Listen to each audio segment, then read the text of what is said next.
सिंधुदुर्ग जिल्ह्यातील मालवण तालुक्यातल्या आचरा विभागातील पळसम इथल्या जिल्हा परिषद पूर्ण प्राथमिक शाळा पळसम क्रमांक 1 मध्ये मुलांसोबतच्या एका छोट्या सवाद्य स्वागत फेरीद्वारे शाळा प्रवेशोत्सव साजरा करण्यात आला।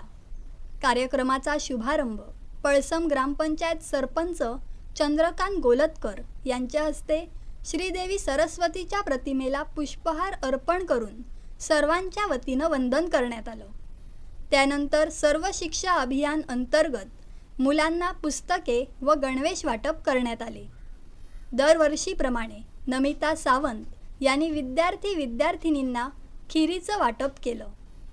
त्यानंतर सरपंच चंद्रकांत गोलतकर यांनी मनोगताद्वारे मुलांचे स्वागत केले आणि शाळेच्या प्रगतीसह उज्ज्वल भविष्यासाठी पळसम रहिवाशांसह आपण सदैव सोबत असल्याचं प्रतिपादन केलं।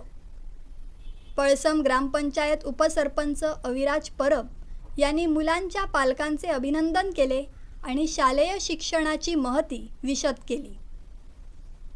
मुख्याध्यापक विनोद कदम यांनी शाळेची प्रगती दर्जा टिकवून ठेवू व मुलांना स्पर्धा परीक्षा मार्गदर्शन मैदानी खेळात जिल्हा स्तरापर्यंत नेण्याचा प्रामाणिक प्रयत्न करू अशी ग्वाही दिली। यावेळी शाळा अध्यक्ष रविकांत सावंत, शिक्षिका नेहा गवाणकर, पल्लवी सोनगडे सावंत, रमेश मुणगेकर, अमरेश पुजारे, रामकृष्ण पुजारे, पोलीस पाटील अनुष्का परब, पूनम गोलतकर, स्मिता जुवेकर, निकिता सावंत, मयुरी परब, जान्हवी साईल पाताडे, संजना परब, नारायण सावंत, शिक्षिका सौ राऊत, सावंत, पालक, विद्यार्थी-विद्यार्थिनी उपस्थित होते।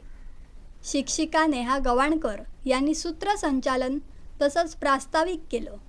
मुख्याध्यापक विनोद कदम यांनी आभार प्रदर्शन केलं। सानिका वेंगणकर, आपली सिंधुनगरी न्यूज।